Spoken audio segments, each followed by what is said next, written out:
Episode 1911-1915. Bab 1911, Rasa Bersalah pada Hati Nuraninya. Qin Wanru segera tersadar dari lamunannya.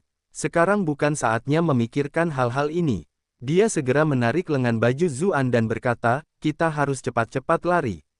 Tidak akan terlambat untuk lari karena gerbang kota belum ditutup. Dia memerintahkan Yue San untuk mengubah arah setelah mengatakan itu, tetapi dia juga khawatir tentang Yu Zhao. Dia memikirkannya sejenak dan memutuskan untuk membawanya. Zuan menghentikannya dan berkata, Ibu mertua, jangan khawatir. Masalah ini sudah diselesaikan. Sudah diselesaikan. Bagaimana penyelesaiannya? Tanya Qin Wanru, tercengang. Masalah itu jelas di luar jangkauan pemahamannya. Seorang pangeran yang mulia telah terbunuh, jadi bagaimana mungkin seseorang bisa menghadapinya begitu saja?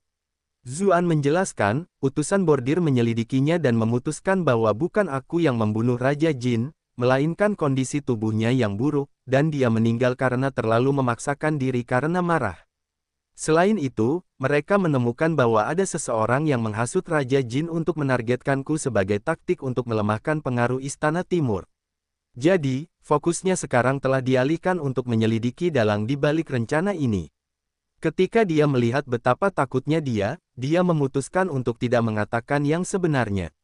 Qin Wanru menepuk dadanya dan berseru, kau hampir membuatku takut setengah mati. Dari cara bicaramu, aku hampir mengira kau sendiri yang membunuh pangeran itu. Chu Huanzhao masih sedikit tidak puas, dan berkata, pangeran itu ketakutan setengah mati karena kakak iparnya. Qin Wanru membalas dengan kesal, apakah itu sesuatu yang layak dibanggakan? Siapapun akan takut dituduh terlibat dalam hal seperti itu, namun kamu malah menambah bahan bakar ke dalam api. Iya, kita kan cuma ngobrol berdua saja, kan? Menurutku, kakak ipar itu hebat sekali karena bisa menghadapi seorang pangeran. Jawab Chu Huanzhao sambil menjulurkan lidahnya dan membuat wajah masam. Qin Wanru mendengus. Dia lalu menatap Zuan dan bertanya, Ah Zu, kamu benar-benar baik-baik saja. Belum terlambat bagimu untuk lari sekarang. Zuan terkekeh, menjawab, tidak perlu lari. Tidak apa-apa, sidang pengadilan hari ini justru untuk menangani hal ini. Jika memang ada masalah, apakah mereka akan membiarkanku pergi? Qin Wanru merasa itu masuk akal. Ketika dia memikirkan betapa takutnya dia mulai menceramahinya dengan serius. Ah Zu, aku selalu melihatmu sebagai orang yang dewasa dan berhati-hati, tetapi mengapa kamu akhirnya mengambil risiko yang begitu besar setelah datang ke ibu kota? Chu Huanzhao memutar matanya. Kapan kakak ipar pernah bersikap dewasa dan berhati-hati? Sikapnya yang rendah hati dan licik telah membuat banyak orang marah. Aku mendapat kesan dari pertemuanku dengan kakak ipar kali ini bahwa dia menjadi lebih baik sekarang. Qin Wanru menatap putrinya, memperingatkannya agar tidak menjadi penghalang sebelum melanjutkan, ibu kota adalah tempat yang penuh dengan pejabat berpengaruh. Ada banyak klan besar dengan latar belakang yang kuat yang tidak dapat dipandang rendah. Memiliki terlalu banyak musuh yang menonjol bukanlah hal yang baik. Zuan tersenyum. Dia tidak menjelaskan dirinya sendiri dan berkata, sebenarnya, aku tidak perlu memiliki banyak kekhawatiran terhadap siapapun lagi, jadi ibu mertua bisa merasa tenang. Mata Chu Huanzhao berbinar. Kakak ipar terlihat sangat keren. Aku sangat suka ini. Qin Wanru agak terdiam. Dia tidak pernah suka bagaimana anak muda ini sering membanggakan diri bahkan di kota Bright Moon. Dia tidak menyangka dia masih memiliki masalah yang sama setelah bertahun-tahun. Dia secara refleks ingin menceramahinya sedikit lebih lama, tetapi setelah dipikir-pikir, dia masih muda dan berbakat, jadi wajar saja jika dia menjadi sedikit liar. Dan dia bahkan berani melawan seorang pangeran. Bagaimana jika dia kesal padaku dan melawanku? Dia merasa tidak nyaman saat memikirkan hal itu dan mengganti topik pembicaraan. Kurasa tidak apa-apa asalkan kamu tahu apa yang kamu lakukan. Chu Huanzhao menjabat tangan Zuan dan berkata, kakak ipar, sepanjang perjalanan, jika orang-orang biasa di sekitar tidak membicarakan Gunung Valet, mereka membicarakanmu. Beberapa orang bahkan mengatakan bahwa kau bahkan telah menjadi pejabat besar di antara ras iblis. Siapa yang menyiramkan air kotor padamu dan mencoba memfitnahmu? Berkolusi dengan ras iblis adalah kejahatan besar di dinasti Zhou Agung.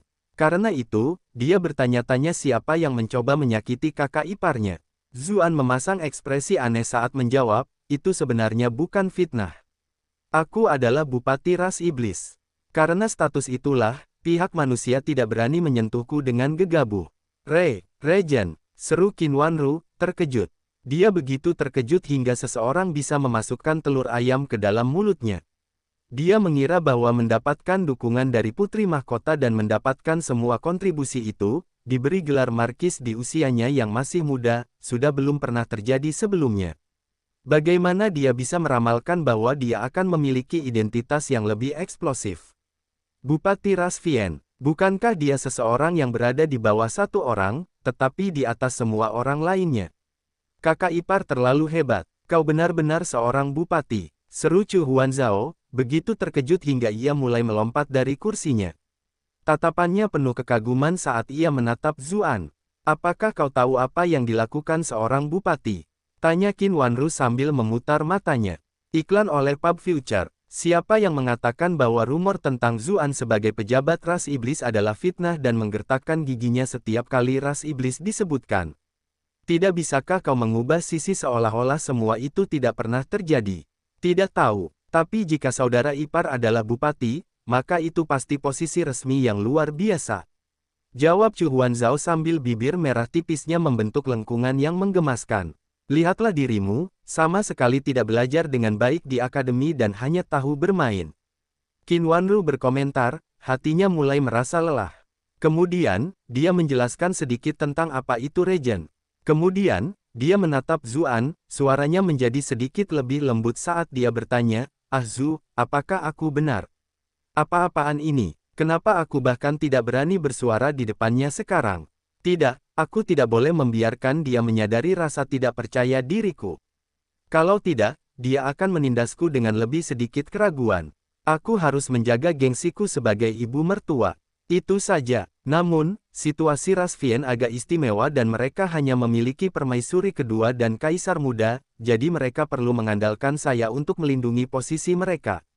Posisi saya sebagai bupati memberikan sedikit lebih banyak kebebasan daripada bupati di masa lalu, jelas Zuan. Permaisuri kedua, aku pernah mendengar tentangnya beberapa tahun yang lalu. Kudengar dia sangat cantik, itulah sebabnya dia diangkat menjadi permaisuri baru oleh mendiang Kaisar Iblis. Apakah dia benar-benar secantik itu?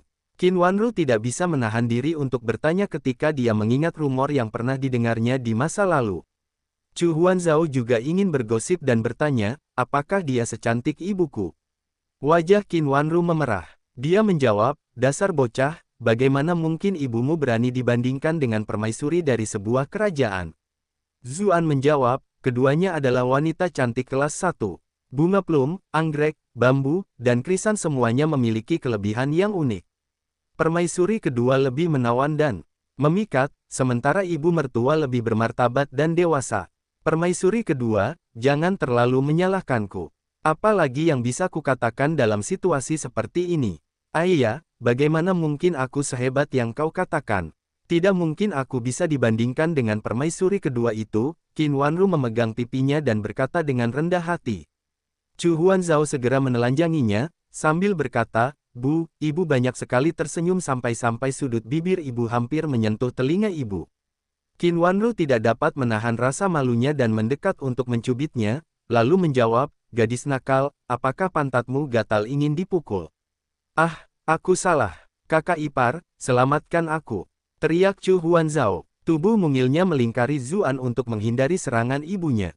Zuan merasakan sensasi lembut dan hangat saat melihat keduanya bertarung satu sama lain. Nah, inilah rasanya seperti di rumah, sungguh luar biasa. Setelah mereka berdua bertarung cukup lama, Qin Wanru akhirnya menyadari bahwa itu adalah perilaku yang tidak dapat diterima. Dia duduk dan merapikan pakaiannya yang berantakan sambil bertanya, "Ah Zu, apakah identitasmu sebagai bupati akan membawamu ke masalah di pihak ini? Apa yang akan kau lakukan jika mereka menyanderamu dan meminta tebusan dari ras iblis?" Sebagai putri dari klan yang berpengaruh, hal pertama yang ia pertimbangkan dalam situasi apapun adalah apakah hal itu akan menguntungkan rakyatnya sendiri. Istana kekaisaran adalah hal yang kedua. Meskipun manusia dan iblis memiliki dendam yang dalam, mereka tidak memiliki dendam terhadap klan Chu. Sebaliknya, istana telah mencoba untuk menghancurkan klan Chu beberapa kali dan hampir membuat mereka hancur, dan klan Qin berada dalam kesulitan yang mengerikan. Itulah sebabnya ia secara alami mempertimbangkan hal-hal dari sisi Zuan. Jika kaisar masih di sini, itu akan sedikit sulit. Tapi sekarang, tidak apa-apa, Zuan menghiburnya sambil tersenyum. Qin Wanru tertegun, lalu bertanya, Yang Mulia benar-benar sudah meninggal. Meskipun dia telah mendengar banyak rumor sebelumnya, masih belum ada pengumuman publik, jadi orang-orang tidak sepenuhnya yakin akan kebenarannya.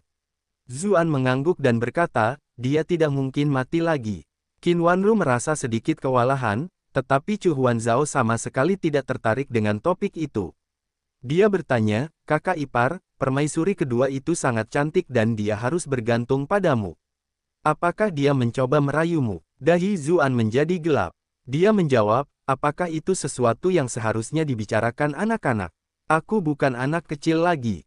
Teriak Chu Huanzhao sambil membusungkan dadanya, jelas tidak senang dengan apa yang dikatakannya. Iklan oleh Pub Future. Untungnya, Qin Wanru menghentikan putrinya untuk melanjutkan pertanyaannya. Dia menjawab, apa yang terjadi di kepalamu yang kosong itu? Bahkan jika saudara iparmu memiliki pikiran seperti itu, orang macam apa permaisuri kedua ini? Bagaimana mungkin dia berani memulai rumor dengan manusia? Apakah menurutmu permaisuri dan putri mahkota dinasti ini akan melakukan hal-hal seperti itu dengan saudara iparmu? Kurasa kau benar, kata Chu Huanzhao sambil mendesah. Zuan menatap Qin Wanru. Apakah Anda memuji saya atau mengejek saya di sini? Pikiran seorang wanita muda bergerak cepat. Minat Chu Huanzhao dengan cepat beralih ke tempat lain. Dia bertanya, kakak ipar, bagaimana keadaan di pihak ras iblis? Kudengar mereka memakan orang. Itu sama sekali tidak berlebihan. Ras Vien sebenarnya mirip dengan manusia, hanya saja garis keturunan mereka sedikit berbeda, kata Zuan sebelum menjelaskan secara kasar seperti apa ras Vien itu. Chu Huanzhao mendengarkan dengan penuh minat. Waktu berlalu begitu cepat, dan rombongan itu tiba di pintu masuk akademi. Kerajaan. Tiba-tiba, terdengar suara sedingin es, akademi adalah tempat yang penting. Kereta kuda tidak diizinkan masuk. Yue San menjawab, maafkan kami adalah orang-orang dari Bright Moon Duke Manor. Tuan muda kami kebetulan tinggal di gunung belakang Anda, dan tempat itu tidak terlalu nyaman bagi para wanita kami. Saya ingin tahu apakah Anda bisa sedikit lebih fleksibel di sini. Kita tidak bisa membuat pengecualian bahkan untuk para adipati. Bahkan jika seorang raja datang ke sini, dia harus meninggalkan keretanya dan melanjutkan perjalanan dengan berjalan kaki, kata suara dingin itu lagi. Qin Wanru tidak lagi memiliki sikap sombong seperti yang dia tunjukkan di kota bulan cerah dan segera menghentikan Yue San, sambil berkata, kita turun saja dari kereta. Akademi kerajaan adalah tempat suci bagi banyak orang, dan sang pemberi persembahan hampir seperti dewa. Bagaimana mungkin dia berani menimbulkan masalah di sini? Zuan memberi isyarat agar dia duduk, lalu berkata, tidak apa-apa. Aku akan pergi dan berbicara dengan mereka. Qin Wanru terkejut, lalu menjawab, Zu, jangan gegabah. Kita bisa jalan saja, itu sama sekali tidak masalah. Jangan melakukan hal yang gegabah. Kau harus tahu bahwa pembawa persembahan dari akademi ini adalah seorang abadi bumi yang legendaris, dan semua murid pribadinya adalah ahli yang kuat. Mereka bukanlah orang-orang yang bisa kita ganggu. Zuan memasang ekspresi aneh saat berkata, jangan khawatir, tidak akan ada konflik. Kemudian, dia menyingkirkan tirai dan melompat dari kereta. Qin Wanru masih khawatir dan diam-diam menggeser tirai sedikit untuk mengawasinya. Dia tidak dapat mendengar apa yang Zuan dan muridnya bicarakan, tetapi meskipun murid itu masih bersikap dingin dan sombong pada awalnya, dia tiba-tiba membungkuk kepada Zuan dengan ekspresi yang sangat antusias. Setelah semua itu, dia berinisiatif untuk memandu kereta kuda masuk. Rasanya seperti melihat dua orang yang sama sekali berbeda. Chu Huanzhao menjulurkan kepala kecilnya. Ketika dia melihat itu, dia berkata sambil mendesah, kakak ipar tampaknya cukup berhasil di akademi. Qin Wanru menurunkan tirai dan bergumam, melakukan hal yang terlalu baik untuk dirinya sendiri bukanlah kabar baik bagi kita. Dia bahkan mungkin tidak peduli dengan klan Chu kita lagi. Dia sudah melotot padaku sebelumnya. Chu Huanzhao tertegun, lalu berkata, oh, dia hanya melirikmu. Mungkin dia tidak bisa menahan diri untuk tidak melirikmu lagi karena kamu terlalu cantik, Bu. Kata Qin Wanru sambil tersipu. Dia jelas-jelas melotot ke arahku, membuatku takut setengah mati. Aku bahkan tidak berani berbicara terlalu keras di depannya lagi. Chu Huanzhao menjawab sambil terkekeh, siapa yang bertingkah jahat di depannya sebelumnya? Ini namanya rasa bersalah, rasa bersalah. Bagaimana bisa seburuk yang kau katakan? Qin Wanru menjawab, merasa sedikit malu. Dia mengulurkan tangan dan menjepit mulut Chu Huanzhao. Ibu dan anak itu segera mulai bertengkar lagi. Tirai disingkirkan, dan Zuan kembali. Dia bertanya, apa yang kalian berdua lakukan? Tidak ada, kata Qin Wanru buru-buru sambil merapikan rambutnya yang berantakan. Apakah orang-orang itu membiarkan kita masuk karena hubunganmu dengan kepala sekolah Jiang? Zuan menjawab dengan ekspresi aneh, sesuatu seperti itu, kurasa. Zu, kau harus berterima kasih kepada kepala sekolah Jiang. Dia sangat baik padamu saat itu, dan dia bahkan menjagamu sekarang di akademi. Meskipun kau adalah bupati ras iblis, kau masih harus mengkhawatirkan pihak kami. Kau tidak boleh melupakan asal-usulmu, Qin Wanru menasihatinya. Temukan bab baru di novel.com. Kebijaksanaan ibu mertua itu benar. Aku akan menjaganya dengan baik, jawab Zuan. Hati-hati, Qin Wanru mengulanginya sambil mengerutkan kening. Entah mengapa, dia merasa kata-kata ini agak aneh. Bukankah dia yang merawatmu? Bab 1912, Sang Pembebasan adalah menantu laki-lakiku. Begitu saja, kereta itu pun memasuki akademi. Setelah masuk, Zuan khawatir Yue-san tidak tahu jalannya, jadi dia pun duduk di depan untuk memberitahunya jalan. Qin Wanru dan Chu Huanzhao mengagumi pemandangan di sepanjang jalan melalui tirai. Bagaimanapun, akademisi kerajaan adalah tanah suci bagi para sarjana yang mendidik dunia. Ini adalah pertama kalinya mereka mengunjunginya. Qin Wanru tidak bisa menahan diri untuk tidak menatap puting susu. Jika saja gadis ini bisa belajar di sini, mungkin dia akan terbangun dari tidurnya dalam mimpi. Akan tetapi, bahkan mendaftarkannya ke Bright Moon Academy malah membuatnya berada di peringkat paling bawah. Ia segera menyerah pada pemikiran yang tidak realistis itu. Kenapa mereka semua melihat ke arah kita? Qin Wanru bertanya-tanya ketika dia menyadari sesuatu yang aneh, yaitu semua murid di sepanjang jalan menatap mereka dengan kagum, dan sikap mereka tampak penuh rasa hormat. Mungkin karena kereta kuda jarang diizinkan masuk, kata Chu Huanzhao sambil mengamati sekelilingnya dengan penuh semangat. Aku pasti akan menyampaikan ini kepada teman-temanku begitu aku kembali. Siapa bilang aku tidak akan pernah bisa masuk akademi kerajaan?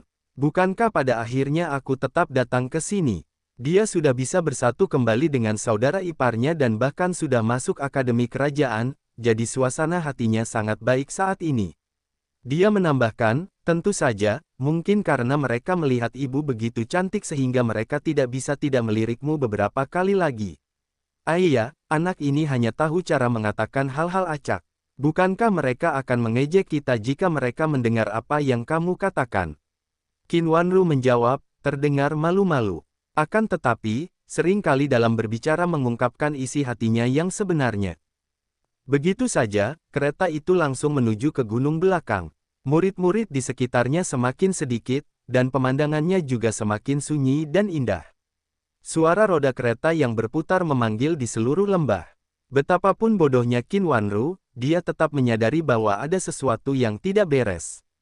Dia segera mengangkat tirai dan berkata kepada Zuan, Zu, sebaiknya kita tetap turun dari kereta dan berjalan kaki.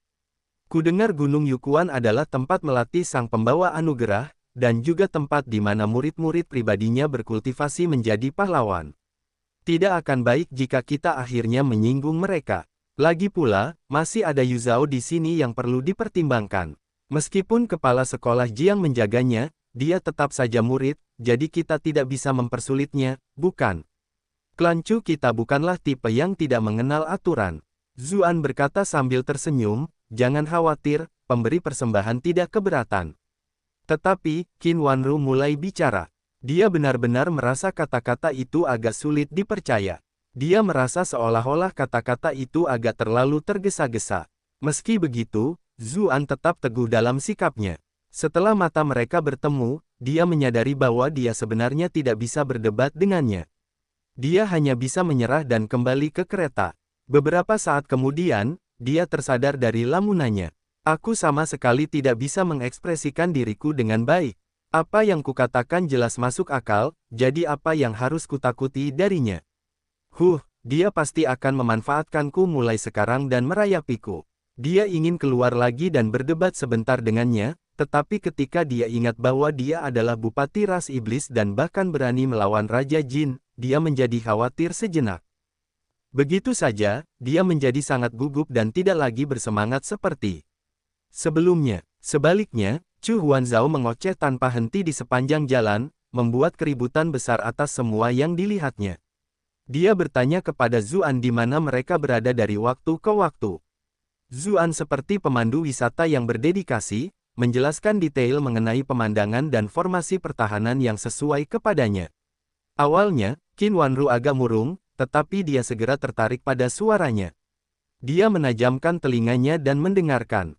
Seperti yang diharapkan dari tempat kultivasi para penyembah dewa. Pemandangannya sangat tenang, namun sebenarnya ada begitu banyak formasi berbahaya. Aku tidak bisa berkeliaran secara acak di sini di masa depan. Aku akan tamat jika aku akhirnya memicu formasi. Tiba-tiba terdengar teriakan marah dari kejauhan. Siapa yang mengizinkanmu mengendarai kereta kuda ke atas gunung?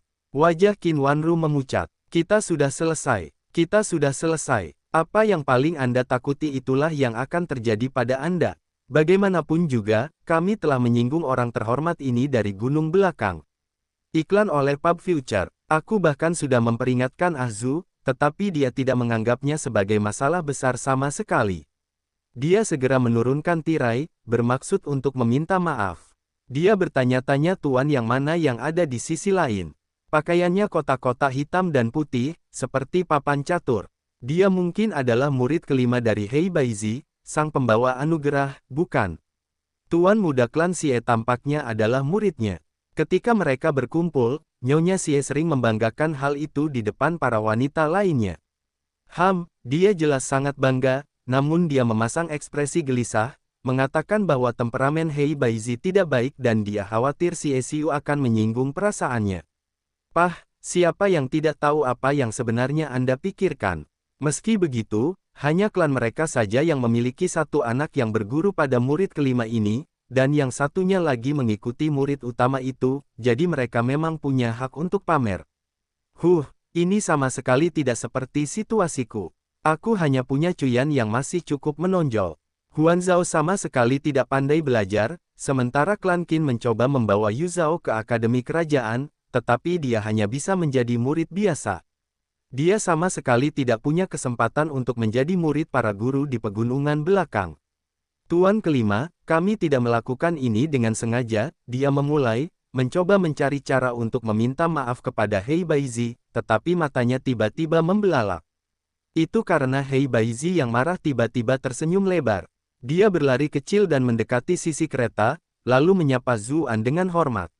Saya memberi hormat kepada Tuan Pembebasan. Zuan terkekeh dan membantunya berdiri, lalu menjawab, bukankah sudah kubilang semuanya akan sama saja seperti sebelumnya? Kau tidak perlu bersikap seperti ini. Hei Baizi berkata dengan ekspresi serius, itu tidak akan berhasil. Etika yang tepat harus dijaga. Pemberi persembahan dari akademi memiliki status khusus dan tidak dapat dipandang rendah. Dia kemudian menatap kereta itu. Ketika dia melihat wanita cantik yang tercengang, dia bertanya dengan rasa ingin tahu, apakah ini cinta baru pemberi persembahan. Dia cukup cantik, tetapi usianya sedikit lebih tua dari yang saya duga. Mungkinkah sang pemuja minuman keras menyukai tipe orang yang dewasa? Wajah Qin Wanru memerah sepenuhnya. Namun, karena penggambaran Nyonya Xie tentang Hei Baizi selama beberapa tahun terakhir, dia khawatir akan membuat Hei Baizi marah dan tidak berani membalas. Zuan mengerutkan kening, berkata, itu ibu mertuaku, Nyonya Klan Chu dan istri Adipati Bright Moon, nona ketiga Klan Chu masih di sini. Mereka datang ke ibu kota untuk mengunjungi keluarga mereka, jadi aku hanya membawa mereka ke sini untuk menjemput. Yu Zhao, murid-murid almarhum pemberi persembahan adalah orang-orang jenius, tetapi mereka semua tampaknya kurang bisa menahan diri. Mereka tidak benar-benar mengikuti adat istiadat sekuler dan berani mengatakan apapun yang mereka inginkan. Hei Baizi kini merasa sedikit malu. Ia berseru, jadi itu Nyonya Chu. Aku tidak menyangka kau tampak begitu muda hingga kupikir kau adalah kakak perempuan sang pembawa pesan perdamaian, haha. Qin Wanru langsung merasa sangat gembira, kesedihannya sebelumnya lenyap tanpa jejak. Jadi aku masih muda dan cantik, Wanru. Tatapan Hei Baizi kemudian beralih ke Chu Huanzhao, yang telah menjulurkan kepalanya. Ketika dia melihat bahwa dia imut dan lincah, dia tidak dapat menahan diri untuk tidak berkata, dan ini pasti Nona Chu. Apakah kamu tertarik untuk belajar catur dariku? Qin Wanru langsung gembira. Jika Huanzhao bisa menjadikan Hei Baizi sebagai gurunya, dia pasti bisa berjalan dengan dagunya yang terangkat tinggi di kalangan wanita bangsawan di kota Bright Moon di masa depan. Kalian semua selalu mengejek Huanzhao kami sebagai orang bodoh, tapi sekarang kalian semua akan melihatnya, kan? Namun, siapa yang mengira bahwa Chu Huanzhao akan menggelengkan kepalanya? Dia menjawab, tidak mungkin. Catur sangat membosankan, aku bahkan tidak bisa memahaminya sama sekali. Jika aku ingin belajar, aku akan mempelajarinya dari kakak ipar. Qin Wanru segera merasakan nyeri di sisinya. Apakah putriku yang bodoh ini tahu kesempatan macam apa yang baru saja dia tolak? Aku sangat marah. Aku akan memastikan untuk mendisiplinkan anak sialan ini dengan benar begitu kita kembali. Dia berkata sambil tersenyum meminta maaf, Tuan kelima, tolong jangan dimasukkan ke hati. Lagi pula, anak-anak tidak begitu peka dan kata-kata mereka tidak akan menyakiti siapapun. Jika dia bisa mengikuti Anda dan belajar catur, tentu itu akan menjadi yang terbaik. Namun, siapa sangka Hei Baizi akan menggelengkan kepalanya dan berkata, lupakan saja. Dia akan memiliki prospek yang lebih baik jika belajar dari saudara iparnya. Aku tidak akan mencoba mencuri murid orang lain. Dia menatap Zuan dan menambahkan, karena sepertinya sang pembawa persembahan tidak punya waktu untuk bermain-main denganku, kita harus melakukannya lain waktu. Kemudian, dengan lambaian tangannya, dia perlahan menghilang ke dalam ladang. Qin Wanru tidak bisa menahan diri untuk tidak mencubit telinga putrinya ketika dia melihatnya pergi. Dia berkata, dasar bocah nakal, tahukah kamu apa yang baru saja kamu tolak? Kamu tidak akan bisa masuk ke akademi kerajaan sendiri bahkan jika kamu mencoba seumur hidup ini. Namun tadi, Tuan kelima bersedia menerima kamu sebagai murid entah karena alasan apa, tetapi kamu malah menolaknya. Sakit sekali, kakak ipar, tolong aku. Teriak Chu Huanzhao sambil cepat-cepat memeluk Zuan. Kakak ipar, kenapa Hei Baizi itu memanggilmu si pembawa pusaka? Iklan oleh Pub Future. Qin Wanru juga tercengang. Ia sempat teralihkan oleh kesalahpahaman dan kesempatan Huanzhao, tetapi kini ia menyadari apa yang baru saja terjadi. Hei Baizi memang memanggil Zuan seperti itu. Zuan terkekeh dan berkata, karena aku adalah pemberi persembahan akademi. Qin Wanru segera menutup mulutnya dan berkata, Zu, kau tidak boleh bicara sembarangan. Kudengar sang penyelamat adalah seorang manusia abadi dan memiliki kecakapan luar biasa. Jika kau berbicara sembarangan di wilayahnya, tidak akan ada yang bisa menyelamatkanmu. Zuan menghela napas dan berkata, aku benar-benar tidak berbohong. Aku benar-benar seorang pembawa persembahan. Tidak mungkin aku berkolusi dengan Hei Baizi hanya untuk menipumu, kan? Qin Wanru menjadi sedikit linglung. Dia bertanya, tapi bagaimana mungkin? Segala sesuatu yang baru saja terjadi, benar-benar berada di luar jangkauan pemahamannya. Sang dewa yang melegenda yang mempersembahkan persembahan anggur kepada dewa itu sebenarnya adalah menantu laki-lakiku. Tanah suci impian para pelajar kultivasi yang tak terhitung jumlahnya ada di bawah pengelolaan menantu laki-laki saya. Selain suara roda yang bergulir di jalan setapak pegunungan kecil, suara berirama lain segera menyusul. Suara itu saja sudah cukup untuk membayangkan sepasang kaki jenjang dengan sepatu hak tinggi, tumit ramping itu membuat suara patah-patah di atas ubin batu biru. Sebuah suara yang terkejut berkata, Zu, kamu kembali. Qin Wanru menatap ke arah itu, dan hal pertama yang terlintas dalam pandangannya adalah sepasang kaki yang tertutup stoking hitam yang membuatnya sangat iri. Hanya wanita seperti dia yang tahu betapa sulitnya memiliki sepasang kaki yang proporsional seperti itu, sedikit lebih besar akan terlihat terlalu gemuk, namun sedikit lebih kecil akan terlihat terlalu kurus. Kepala sekolah Jiang, seru Qin Wanru. Ketika akhirnya dia melihat wajah yang dikenalnya, dia lupa bahwa perawan ini lebih memikat daripada wanita simpanan Bright Moon City. Dia tidak bisa menahan diri untuk tidak berkata sambil tersenyum, "Ah Zhu, kau bercanda denganku. Kepala sekolah Jiang tidak memanggilmu sebagai perayu. Katakan dengan jujur, apakah Hei Baizi itu hanya seseorang yang kau temukan untuk mempermainkan kita?" Jiang Luofu tercengang. Dia secara refleks menjawab, dia adalah pembawa persembahan. Hanya saja kami berdua sangat dekat dan dia selalu menjadi orang yang menyapaku, jadi menurutku agak aneh bagiku untuk menyapanya dengan hormat. Hah! Qin Wanru tertegun. Kepalanya berdengung karena suara. Ah Zhu benar-benar seorang pembebas. Chu Huanzhao kini melompat tinggi ke udara dan bergelantungan di lengan Zuan, sambil berkata, "Kakak ipar, kamu sungguh hebat. Identitas apa lagi yang kamu miliki yang tidak aku ketahui?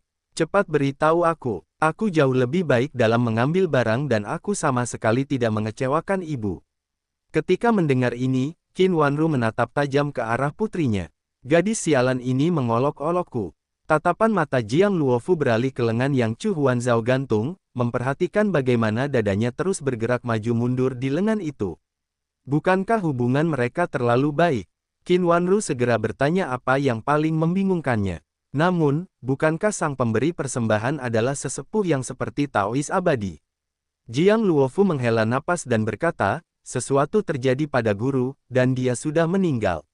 Dia mewariskan posisi pembebas kepada Ah Zhu. Qin Wanru hanya mendengar kata-kata itu dengan jelas. Dia tidak mendengar kata-kata itu sama sekali setelahnya. Hahaha, Ah Zhu adalah penyair Royal Academy. Penglihatanku ternyata bagus. Aku menentang pendapat semua orang dan memberikan cuyan kepadanya. Orang-orang Bright Moon Academy bahkan menertawakan saya di depan muka saya saat itu, mengatakan bahwa menikahkan putri saya dengan orang yang tidak berguna adalah pilihan yang dibuat setelah saya kehilangan akal sehat. Sekarang, kalian semua tahu siapa yang kehilangan akalnya, bukan? Bukankah penglihatan nyonya ini lebih baik dari kalian semua, orang biasa? Baguslah aku bersikap tegas padanya setelah dia bergabung dengan klan kita saat itu. Kalau bukan karena dedikasiku, bagaimana mungkin dia bisa begitu bertekad untuk sukses dan berkembang sampai sejauh ini? Ia menjadi Bupati Ras Iblis, memperoleh gelar Markis melalui usahanya sendiri, dan menjadi menteri paling disukai di Istana Timur. Dan sekarang, ia bahkan menjadi pemberi persembahan di Akademi Kerajaan. Betapa aku berharap bisa kembali ke Bright Moon City dan memulai beberapa putaran mahjong dengan para wanita itu sekarang juga. Nyonya Xie sudah menunjuk ke langit hanya karena kedua bayinya memasuki gunung belakang akademi. Centang untuk cerita baru di Novel bin C 0 meter. Tapi menantu laki-laki saya adalah seorang pembayar anggur. Apakah kalian semua mengerti orang macam apa pembayar anggur itu? Saya bisa berpura-pura tidak terlalu peduli di masa mendatang dan tampak tidak melakukannya dengan sengaja, tetapi tetap dipaksa untuk membicarakan hal ini sebanyak yang saya mau. Siapa yang tahu hal-hal menarik apa saja yang sedang dipikirkannya, senyum konyol tersungging di wajahnya. Bab 1913, menangkap seorang bajingan. Apakah kamu membawa mereka untuk menemui Yu Zhao? Jiang Luofu bertanya sambil tersenyum. Zuan mengangguk dan berkata, benar. Mereka datang ke ibu kota untuk menanyakan tentang orang-orang klan Qin, dan mereka datang untuk membawa Yu Zhao bersama mereka. Jiang Luofu mengangguk. Dia berkata, aku tidak punya banyak kegiatan akhir-akhir ini, jadi aku akan menemani kalian. Tentu saja, jawab Zuan. Ia berpikir dalam hati bahwa ayah Jiang Luofu adalah komandan para pelayan, dan dengan demikian pada dasarnya adalah orang yang paling berkuasa dalam sistem peradilan dinasti Zhou Agung. Bersama dengan kepala sekolah Jiang sendiri yang mengkhususkan diri dalam hukum di gunung belakang akademi, ada terlalu banyak keuntungan yang bisa diperoleh dengan adanya dia bersama mereka. Senyum tipis muncul di wajah Jiang Luofu. Dengan ketukan jari kakinya, dia duduk tepat di sebelah Zuan di bagian depan kereta. Kakinya yang ditutupi stoking sutra hitam bergoyang berirama di udara, membuat hati para pengawal klan Chu ikut bergoyang bersama mereka. Kaki yang cantik, dipadukan dengan stoking hitam itu. Jika seseorang tidak bereaksi terhadap itu, dia bukanlah seorang pria. Saat Jiang Luofu duduk di sana, Yue San dengan bijaksana melompat dari sisi lain dan menuntun kudanya dari depan. Pada saat yang sama, dia mendesah dalam hati. Tuan muda benar-benar menjadi semakin kuat. Semua orang berkata bahwa asap pasti keluar dari kuburan leluhur Tuan muda agar dia bisa begitu beruntung memasuki klan Chu. Namun sekarang, sepertinya leluhur klan Chu lah yang menciptakan asap. Ah, bagaimana mungkin aku punya pikiran yang memalukan seperti itu? Meski begitu, kaki kepala sekolah Jiang benar-benar indah. Hubungannya dengan Tuan muda tampaknya juga cukup baik. Aku ingin tahu apakah dia akan menjadi saingan cinta nona pertama di masa depan. Chu Huanzhao jelas punya pikiran yang sama. Dia berdesakan di antara mereka berdua dan berkata, aku juga mau duduk di depan. Di sini lebih mudah melihat pemandangan. Ketika dia melihat Huanzhao berusaha memisahkannya dari Zuan sebisa mungkin, Jiang Luofu tersenyum. Dia secara alami menebak pikiran wanita muda itu, tetapi dia juga tidak mempermasalahkannya. Namun, Qin Wanru agak malu. Dia berkata, gadis kecil yang konyol, hanya ada sedikit ruang di sana. Apa yang kamu coba masukkan ke sana? Cepat masuk. Meskipun Ahzu adalah seorang pembebas, dia masih terlalu muda. Dia mungkin tidak dapat sepenuhnya meyakinkan para guru yang sombong dan angkuh itu. Baguslah hubungannya dengan kepala sekolah Jiang baik. Dengan dukungannya, itu akan membuat segalanya jauh lebih mudah di masa depan. Huanzhao benar-benar bukan anak yang bijaksana. Jiang Luofu berkata sambil tersenyum, tidak apa-apa. Silakan duduk. Kemudian, dia menghibur Qin Wanru. Baiklah, Anda tidak perlu khawatir, Nyonya Chu. Ayah saya telah mengirim beberapa orangnya untuk mengawasi para adipati negara klan Qin di penjara, jadi mereka seharusnya baik-baik saja. Kami hanya menunggu mereka yang ada di Gunung Valet kembali sehingga urusan Gunung Valet dapat didiskusikan dan diselesaikan dengan baik. Qin Wanru segera menghela napas lega. Ia memegang tangan Jiang Luofu dan berkata dengan penuh rasa terima kasih, saya benar-benar harus berterima kasih kepada Anda dan ayah Anda yang terhormat. Tanpa perhatian Anda, siapa yang tahu betapa besar penderitaan yang harus ditanggung ayah saya dan yang lainnya. Itu hal yang benar untuk dilakukan. Para adipati negara selalu setia kepada kekaisaran, dan mereka bahkan menangkis pasukan ras iblis. Mereka tidak pantas menerima perlakuan seperti ini, kata Jiang Luofu dengan serius. Ketertarikan Qin Wanru terhadapnya langsung meningkat pesat. Dia mulai membahas masalah kehidupan sehari-hari, dan akhirnya mengangkat topik perjodohan. Kepala sekolah Jiang, Anda sangat cantik, jadi bagaimana mungkin Anda bisa melajang selama ini? Kakak pasti akan membantu Anda menemukan pria yang baik. Jangan khawatir, penglihatan saya dalam memilih suami adalah yang terbaik. Lihat saja suami Cuyan. Sayalah yang menentang pendapat orang lain dan memilih. Chu Huanzhao mengernyitkan hidung. Ibu, apakah ibu benar-benar melakukan ini padaku sekarang? Ibu hanya perlu menyebut dirimu sebagai kakak perempuan sehingga dia sekarang satu generasi lebih tinggi dariku. Tunggu, apakah ibu sedang bermain catur besar sekarang? Ini berarti Jiang Luofu juga kakak iparnya. Bukankah itu berarti dia tidak bisa melakukan hal-hal semacam itu lagi dengannya? Dia tidak bisa menahan diri untuk tidak menatap ibunya. Ketika dia melihat ekspresi bahagia Qin Wanru, dia tidak bisa menahan diri untuk menggelengkan kepalanya. Kecerdasan ibu sama dengan kecerdasanku. Dia jelas tidak sepintar itu. Mungkin itu hanya sesuatu yang diucapkannya tanpa berpikir. Tepat pada saat itu, Jiang Luofu menatap Zuan dan berkata sambil tersenyum, terima kasih atas niat baikmu, Nyonya Chu, tetapi aku sendiri juga ingin memilih pria yang aku sukai. Bab 1913, menangkap seorang bajingan. Apakah kamu membawa mereka untuk menemui Yu Zhao? Jiang Luofu bertanya sambil tersenyum. Zuan mengangguk dan berkata, benar. Mereka datang ke ibu kota untuk menanyakan tentang orang-orang klan Qin, dan mereka datang untuk membawa Yu Zhao bersama mereka. Jiang Luofu mengangguk. Dia berkata, aku tidak punya banyak kegiatan akhir-akhir ini, jadi aku akan menemani kalian. Tentu saja, jawab Zuan. Ia berpikir dalam hati bahwa ayah Jiang Luofu adalah komandan para pelayan, dan dengan demikian pada dasarnya adalah orang yang paling berkuasa dalam sistem peradilan dinasti Zhou Agung. Bersama dengan kepala sekolah Jiang sendiri yang mengkhususkan diri dalam hukum di gunung belakang akademi, ada terlalu banyak keuntungan yang bisa diperoleh dengan adanya dia bersama mereka. Senyum tipis muncul di wajah Jiang Luofu. Dengan ketukan jari kakinya, dia duduk tepat di sebelah Zuan di bagian depan kereta. Kakinya yang ditutupi stoking sutra hitam bergoyang berirama di udara, membuat hati para pengawal klan Chu ikut bergoyang bersama mereka. Kaki yang cantik, dipadukan dengan stoking hitam itu. Jika seseorang tidak bereaksi terhadap itu, dia bukanlah seorang pria. Saat Jiang Luofu duduk di sana, Yue San dengan bijaksana melompat dari sisi lain dan menuntun kudanya dari depan.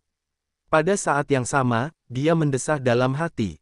Tuan muda benar-benar menjadi semakin kuat. Semua orang berkata bahwa asap pasti keluar dari kuburan leluhur Tuan muda agar dia bisa begitu beruntung memasuki klan Chu. Namun sekarang, sepertinya leluhur klan Chu lah yang menciptakan asap. Ah, bagaimana mungkin aku punya pikiran yang memalukan seperti itu? Meski begitu, kaki kepala sekolah Jiang benar-benar indah. Hubungannya dengan Tuan muda tampaknya juga cukup baik. Aku ingin tahu apakah dia akan menjadi saingan cinta nona pertama di masa depan. Chu Huanzhao jelas punya pikiran yang sama. Dia berdesakan di antara mereka berdua dan berkata, aku juga mau duduk di depan. Di sini lebih mudah melihat pemandangan. Ketika dia melihat Huanzhao berusaha memisahkannya dari Zuan sebisa mungkin, Jiang Luofu tersenyum. Dia secara alami menebak pikiran wanita muda itu, tetapi dia juga tidak mempermasalahkannya. Namun, Qin Wanru agak malu. Dia berkata, gadis kecil yang konyol, hanya ada sedikit ruang di sana. Apa yang kamu coba masukkan ke sana? Cepat masuk. Meskipun Ahzu adalah seorang pembebas, dia masih terlalu muda. Dia mungkin tidak dapat sepenuhnya meyakinkan para guru yang sombong dan angkuh itu.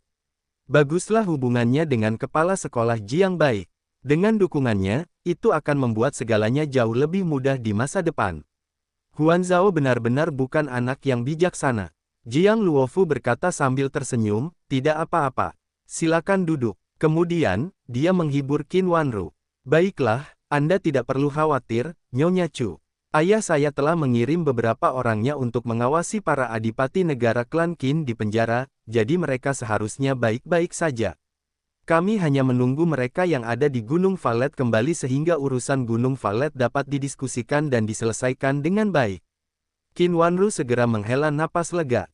Ia memegang tangan Jiang Luofu dan berkata dengan penuh rasa terima kasih, saya benar-benar harus berterima kasih kepada Anda dan ayah Anda yang terhormat. Tanpa perhatian Anda, siapa yang tahu betapa besar penderitaan yang harus ditanggung ayah saya dan yang lainnya. Itu hal yang benar untuk dilakukan. Para adipati negara selalu setia kepada kekaisaran, dan mereka bahkan menangkis pasukan ras iblis. Mereka tidak pantas menerima perlakuan seperti ini, kata Jiang Luofu dengan serius. Ketertarikan Qin Wanru terhadapnya langsung meningkat pesat. Dia mulai membahas masalah kehidupan sehari-hari, dan akhirnya mengangkat topik perjodohan. Kepala sekolah Jiang, Anda sangat cantik, jadi bagaimana mungkin Anda bisa melajang selama ini? Kakak pasti akan membantu Anda menemukan pria yang baik. Jangan khawatir, penglihatan saya dalam memilih suami adalah yang terbaik. Lihat saja suami Cuyan. Sayalah yang menentang pendapat orang lain dan memilih. Chu Huanzhao mengernyitkan hidung. Ibu, apakah ibu benar-benar melakukan ini padaku sekarang? Ibu hanya perlu menyebut dirimu sebagai kakak perempuan sehingga dia sekarang satu generasi lebih tinggi dariku. Tunggu, apakah ibu sedang bermain catur besar sekarang? Ini berarti Jiang Luofu juga kakak iparnya. Bukankah itu berarti dia tidak bisa melakukan hal-hal semacam itu lagi dengannya? Dia tidak bisa menahan diri untuk tidak menatap ibunya. Ketika dia melihat ekspresi bahagia Qin Wanru, dia tidak bisa menahan diri untuk menggelengkan kepalanya. Kecerdasan ibu sama dengan kecerdasanku. Dia jelas tidak sepintar itu. Mungkin itu hanya sesuatu yang diucapkannya tanpa berpikir. Tepat pada saat itu, Jiang Luofu menatap Zuan dan berkata sambil tersenyum, terima kasih atas niat baikmu, Nyonya Chu, tetapi aku sendiri juga ingin memilih pria yang aku sukai. Iklan oleh Pub Future, kurasa itu masuk akal, kata Qin Wanru sambil mengangguk. Zu, kau harus mengingat kepala sekolah Jiang. Lingkaranmu sekarang besar, jadi pasti ada banyak orang hebat di sekitarmu. Zuan terkekeh dan berkata, meski begitu, tak seorang pun di sekitarku yang sehebat diriku. Jadi, memperkenalkan kakak Jiang entah kenapa terasa sedikit memalukan. Qin Wanru menatapnya dengan jengkel, lalu membalas, lihatlah betapa sombongnya dirimu. Seseorang tidak boleh bersikap terlalu sombong dalam bertindak, tahu. Tepat saat itu, Jiang Luofu mengangguk dan berkata, meski begitu, apa yang dikatakan Ah Zu benar. Di antara teman-temannya, tidak ada yang sehebat dia. Bahkan jika Anda memasukkan generasi sebelumnya, tidak banyak yang bisa dibandingkan dengannya. Ketika mendengar apa yang dikatakan Jiang Luofu, Qin Wanru akhirnya menjadi waspada.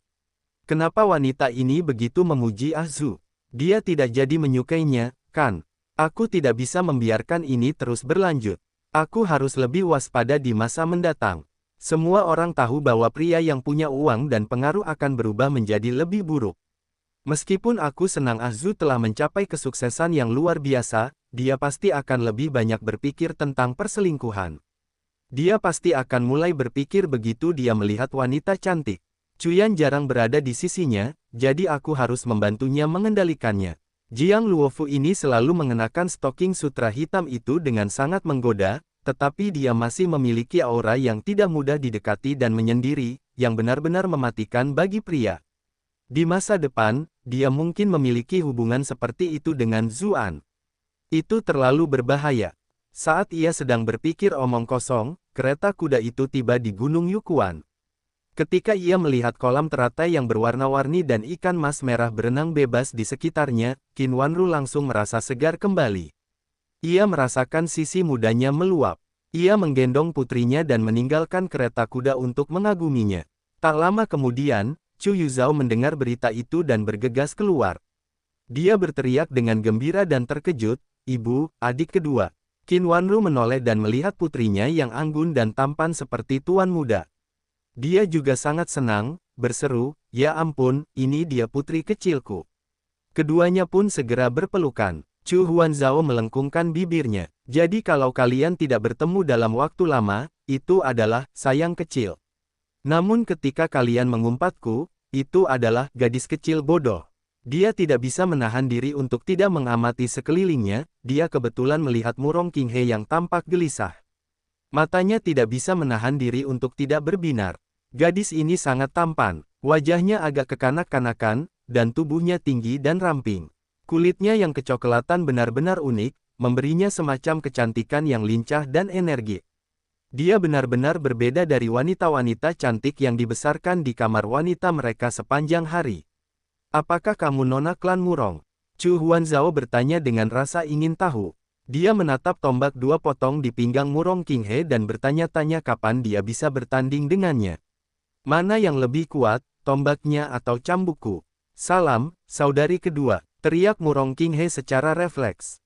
Dia segera tersipu dan mengubah nada bicaranya, berkata, "Halo, nona kedua Chu, saya Murong Qinghe." Dia benar-benar ingin lari dan bersembunyi karena malu. "Kakak laki-laki Chu dan aku bahkan belum menjalin hubungan, jadi mengapa aku sudah memanggilnya kakak kedua?" Dia tidak pernah menyangka Nyonya Chu akan datang, jadi dia benar-benar tidak siap dan merasakan ketakutan bertemu dengan mertuanya secara tiba-tiba. Qin Wanru memperhatikan Murong Qinghe dan berjalan mendekat, lalu berkata, "Jadi ini Qinghe kecil, kan? Yuzhao sering menyebutmu dalam surat-suratnya. Kau cantik dan keren, bukan?" Iklan oleh Pub Future. Dia sangat puas sejak pertemuan pertama. Yuzhao memiliki selera yang cukup bagus. Satu-satunya hal yang dikhawatirkannya adalah Yuzhao sebenarnya bukan laki-laki, jadi apa yang akan dilakukannya seandainya mereka akhirnya menikah.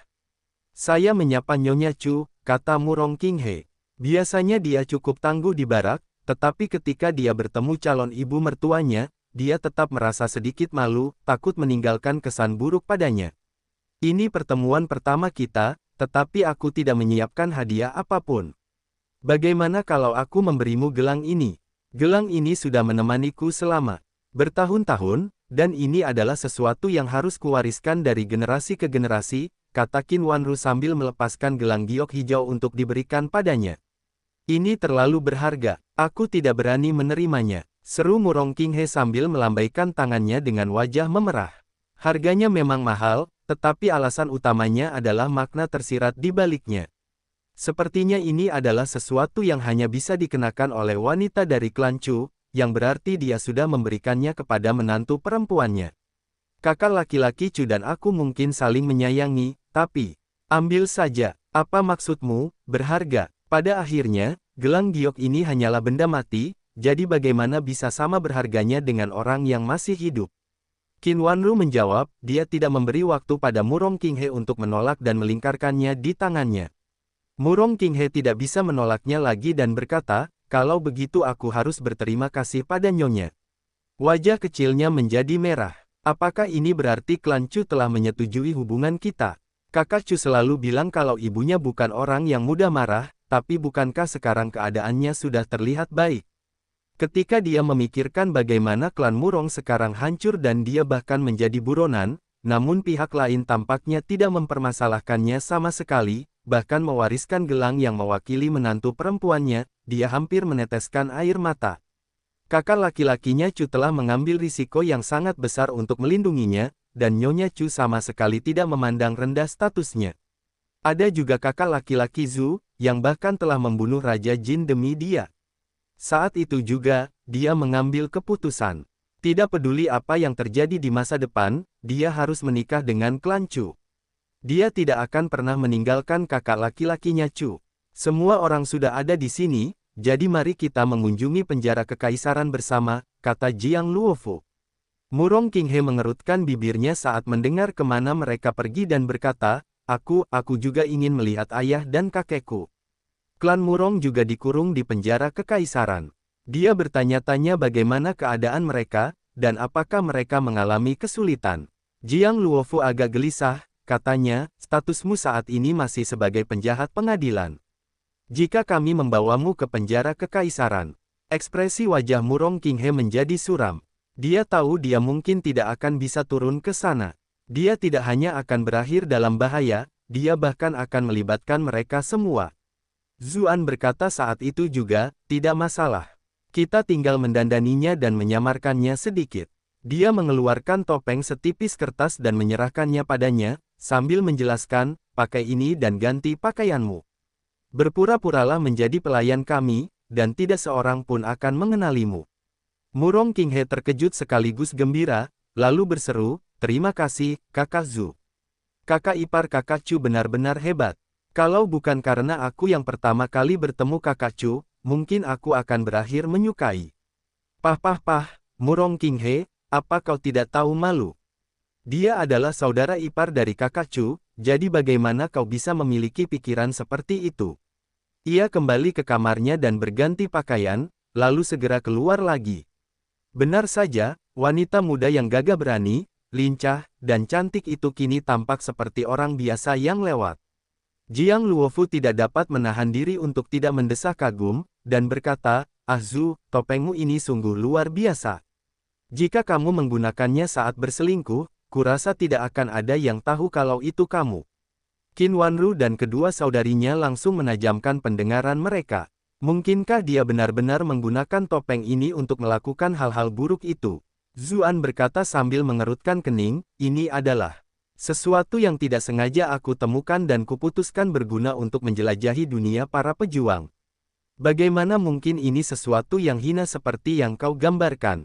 Jiang Luofu berkata sambil tersenyum, maaf, mungkin itu sudah menjadi kebiasaanku.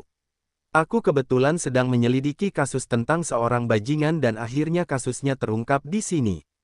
Tolong jangan terlalu mempermasalahkannya. Apakah kamu butuh bantuan? Para bajingan itu menggunakan segala macam obat-obatan, jadi kamu harus berhati-hati, Zuan segera memperingatkannya. Dia baru saja bersentuhan dengan Rosemary yang khawatir itu hilang beberapa hari sebelumnya, yang masih membuatnya merasa takut bahkan sampai sekarang. Jiang Luofu memutar pensil di tangannya dan berkata dengan ekspresi bangga, jangan khawatir, baik atau buruk, aku adalah murid pribadi guru, murid ke-8 di Gunung Belakang Akademi. Jika seorang bajingan kecil pun bisa menjatuhkanku, aku mungkin akan berhenti total. Bab 1914, Pertemuan tak disengaja. Ketika melihat betapa teguhnya keputusannya, Zuan tidak bisa berkata apa-apa lagi. Jiang Luofu adalah seorang kultivator yang kuat dan bahkan seorang guru akademi. Dia memiliki banyak pengalaman tempur, jadi memang tidak perlu baginya untuk merasa khawatir tentangnya. Rombongan itu segera menuju ke arah penjara kekaisaran. Kereta itu bergerak cepat, tetapi mungkin karena orang-orang di dalamnya memikirkan bagaimana anggota keluarga mereka menderita di penjara kekaisaran, suasana hati tidak lagi riang dan ceria. Semua dari mereka memiliki ekspresi serius. Tak lama kemudian, mereka tiba di luar penjara kekaisaran. Rombongan itu memutuskan untuk mengunjungi orang-orang klan Murong terlebih dahulu. Bagaimanapun, Murong Qinghe sendirian, jadi mereka harus lebih memperhatikannya. Beberapa penjaga yang berpatroli segera datang untuk menanyakan dari mana kereta itu berasal, dan Jiang Luofu meninggalkan kereta itu untuk bernegosiasi dengan mereka. Dia adalah putri komandan pelayan, dan dia juga seorang guru berpengaruh dari gunung belakang akademi, jadi tidak terlalu banyak masalah dengan membawa kelompok itu ke penjara kekaisaran.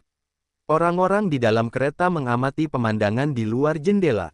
Chu Huanzhao tidak dapat menahan diri untuk bergumam, semua pria itu sangat bejat. Mata para sipir penjara itu semua tertuju pada kaki kepala sekolah Jiang. Lupakan saja soal pria, bahkan wanita pun akan lebih memperhatikan mereka. Kaki kepala sekolah Jiang terlalu indah, dan bahkan ditutupi stoking hitam, kata Qin Wanru. Bahkan dia sedikit tergoda. Haruskah saya mencari satu set untuk dicoba sendiri suatu saat? Namun, ia segera menepis pikiran itu. Ia sudah menjadi ibu yang memiliki 3 orang putri, dan ia bahkan seorang bangsawan. Reputasinya akan hancur jika orang lain melihatnya berpakaian begitu provokatif dan membicarakannya di belakangnya. Chu Huanzhao mengangguk dan berkata, kaki kepala sekolah Jiang sangat cantik. Aku belum pernah melihat orang yang kakinya secantik ini. Chu Yuzhao tidak dapat menahan diri untuk menjawab, berapa banyak pasang kaki yang telah kau lihat? Qinghe kita di sini tidak lebih rendah darinya. Kakak Chu, kata Murong Qinghe, wajahnya langsung memerah. Dia tahu keterbatasannya sendiri. Meskipun kakinya panjang dan ramping, mungkin karena dia masih terlalu muda, kakinya tidak memiliki kelembutan dan kekenyalan seperti kaki Jiang Luofu. Dia merasa bahwa dia masih kurang dewasa. Namun, dia tetap tidak bisa menahan rasa senang ketika mendengar kekasihnya memujinya. Chu Huanzhao tercengang. Dia berseru, apakah kalian berdua sudah mencapai level itu? Kalau begitu, biar aku lihat juga. Setelah berkata demikian, dia mengulurkan tangan untuk memeriksa kaki Murong Qinghe. Sayangnya, Murong Qinghe mengenakan celana sebagai bagian dari penyamarannya, jadi sulit baginya untuk membandingkannya. Chu Yuzhao menepis tangannya dan bergerak melindungi di depan Murong Qinghe sambil berkata, jangan sentuh tanganmu. Chu Huanzhao tampaknya tidak terlalu mempermasalahkannya, dan membalas, aku seorang gadis, jadi apa masalahnya? Bukannya kakak ipar menyentuh mereka. Zhu An terdiam. Bagaimana saya bisa terseret ke dalam hal ini? Wajah kecil Murong Qinghe sedikit memanas, tetapi dia agak iri dengan suasana hangat keluarga mereka. Secara komparatif, pendidikan klan Murong lebih ketat. Dia selalu tumbuh di lingkungan yang keras dan keras, jadi sulit baginya untuk membayangkan orang tua dan saudara kandungnya mempermainkannya seperti ini. Suara sepatu hak tinggi yang jelas memenuhi udara. Kemudian, tirai kereta disingkirkan, dan Jiang Luofu menunjukkan senyuman kepada orang-orang di dalam, berkata, baiklah, kalian semua boleh ikut aku masuk sekarang. Qin Wanru dan para wanita muda itu senang mendengarnya. Mereka segera turun dari kereta dan masuk ke dalam penjara. Namun, Yue San dan para penjaga lainnya dihentikan di luar dan tidak diizinkan masuk. Bagaimanapun, mereka jelas bersenjata dan cukup kuat. Qin Wanru mengerti alasannya dan memerintahkan mereka untuk menunggu di luar. Kemudian, dia mengangkat ujung gaunnya sebelum memasuki penjara. Jarang sekali mereka yang berada di pihak penjara kekaisaran melihat begitu banyak wanita cantik bersama-sama. Ada seorang wanita tua yang cantik, wanita muda yang muda dan bersemangat, dan seorang kakak perempuan yang cantik dengan kaki yang indah dalam balutan stoking hitam. Semua mata sipir penjara terbelalak, mereka menatap sampai mata mereka terbakar. Qin Wanru tidak bisa menahan diri untuk tidak mengencangkan kerah bajunya. Sedikit kekhawatiran melintas di wajahnya saat dia bertanya pelan, mereka tidak akan melakukan hal buruk pada kita, kan? Tempat-tempat seperti penjara kekaisaran adalah tempat berkumpulnya orang-orang yang kejam dan buas. Jika pintu-pintu di belakang mereka ditutup, dan para sipir ingin bertindak melawan mereka, itu tidak akan berpengaruh apa-apa bahkan jika para wanita berteriak. Tidak perlu khawatir, orang-orang ini sudah lama bertugas di sini dan hanya bisa berinteraksi dengan penjahat, jadi wajar saja jika ekspresi mereka menjadi seperti ini saat akhirnya melihat wanita. Itu sebelum mempertimbangkan fakta bahwa kalian semua cantik, jadi akan aneh jika mereka tidak menatap, Jiang Luofu menjelaskan dengan ekspresi tenang. Yang lainnya mengangkat alis mereka ketika mendengar itu. Iklan oleh Pub Future, bagaimana kau bisa membicarakan hal ini dengan santai? Jika kita benar-benar memikirkannya, ada lebih banyak mata yang tertuju pada kakimu yang tertutup stoking hitam itu. Seolah merasakan kebingungan mereka, Jiang Luofu berkata sambil tersenyum tenang, bidang spesialisasiku adalah hukum, dan penjara kekaisaran tentu saja merupakan bagian penting dari itu. Di masa lalu, aku bahkan menulis beberapa makalah tentang kesehatan mental pekerja penjara kekaisaran. Jika kalian tertarik, kalian dapat membacanya di akademi. Qin Wanru terdiam. Aku benar-benar telah mengganggunya dengan sia-sia. Wanita ini terlalu tangguh, dia tidak sama dengan kita. Ketika melihat ekspresi khawatir para wanita lainnya, Jiang Luofu menambahkan, jangan khawatir. Ini bukanlah fase akhir dari sebuah dinasti, jadi pengadilan masih memiliki kendali yang baik atas departemen-departemen ini. Situasi yang kalian semua khawatirkan tidak akan muncul lagi. Selain itu, aku di sini, jadi memastikan keselamatan kalian tidak terlalu sulit. Selain itu, Ah Zu juga ada di sini, dan dia telah mengunjungi semua jenis sarang naga dan sarang harimau. Qin Wanru menatap Zuan dengan tatapan terkejut. Mengapa Jiang Luofu begitu menghargainya? Apakah dia benar-benar sekuat itu? Sekalipun Zuan telah membawa cukup banyak berita yang mengejutkan, ketika dia memikirkan anak muda yang pernah sangat lemah itu, sungguh sulit baginya untuk menganggap mereka sebagai orang yang sama. Chu Huanzhao meraih lengan Zuan dan berkata, kalau begitu aku akan tinggal sedikit lebih dekat dengan kakak iparku agar dia bisa melindungiku. Chu Yuzhao mengangkat alisnya saat melihat itu, lalu berkata, kakak kedua, pria dan wanita harus menjaga jarak, tahu. Itu tidak pantas. Murong Qinghe tidak dapat menahan diri untuk tidak menatapnya. Bukankah dulu kau juga selalu memeluknya seperti itu? Chu Huanzhao sama sekali tidak peduli, membalas, pria dan wanita macam apa yang menjaga jarak.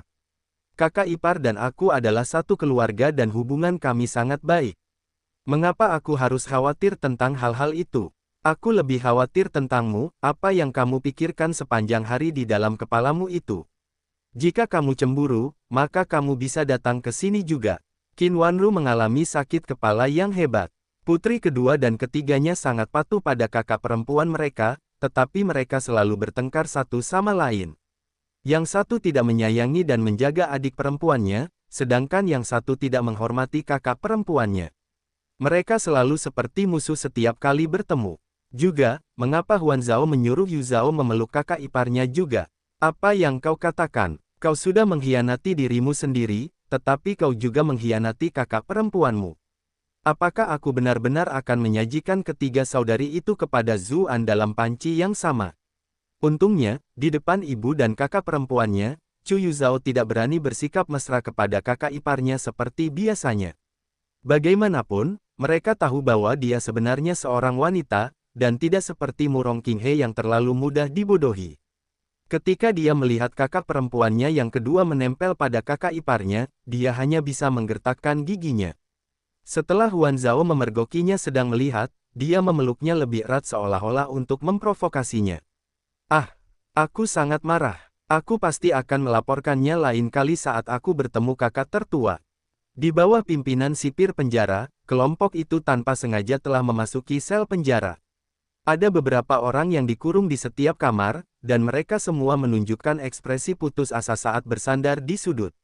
Ada tanda-tanda penyiksaan di tubuh mereka juga. Ketika melihat itu, mata Murong Qinghe langsung memerah. Namun, dia masih memahami betapa seriusnya situasi ini dan berusaha sebisa mungkin untuk tidak menunjukkannya. Jiang Luofu menepuk tangannya untuk menghiburnya. Kemudian, dia mengeluarkan satu tael emas dan melemparkannya ke sipir penjara.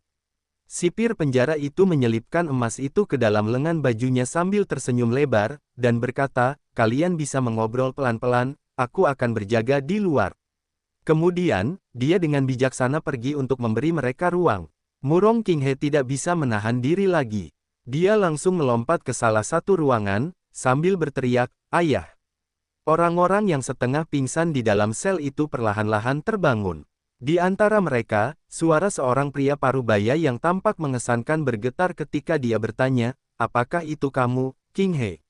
Iklan oleh Pub Future. Dia adalah ayah dari Murong King He, Murong Zan.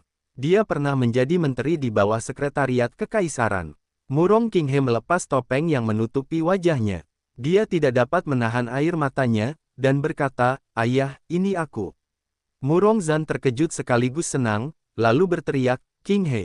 Ia melihat Qin Wanru yang berdiri di samping, lalu melanjutkan, "Wanru, apakah itu kamu?" "Ini pasti Huan Zhao. Kamu sudah tumbuh besar sekarang." Yu Zhao masih tetap tampan dan gagah berani seperti sebelumnya. Klan Murong dan klan Qin awalnya memiliki hubungan pernikahan, jadi mereka berdua dekat. Dia secara alami pernah bertemu dengan Qin Wanru di masa lalu, tetapi setelah bertahun-tahun, dia telah menjadi jauh lebih dewasa, jadi segalanya tampak sedikit berbeda saat itu. "Ini aku," kata Qin Wanru sambil menyeka air matanya.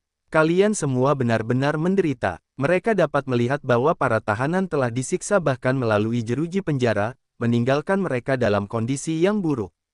Chu Huanzhao dan Chu Yuzhao juga menyapa Murong Zan dengan hormat. Mata mereka sedikit merah. "Apa maksudmu, penderitaan? Dibandingkan dengan situasi mengerikan di medan perang, itu jauh dari itu," kata Murong Zan, tetapi bahkan dia mulai terdengar sedikit putus asa. Meskipun dia telah menderita luka yang lebih parah di medan perang dan berada dalam kondisi yang lebih buruk, dia masih memiliki keyakinan dan harapan saat itu. Tetapi sekarang, klan Murong telah menjadi penjahat. Harapan apa yang tersisa bagi mereka? Ketika dia menyadari hal itu, ekspresinya tiba-tiba berubah.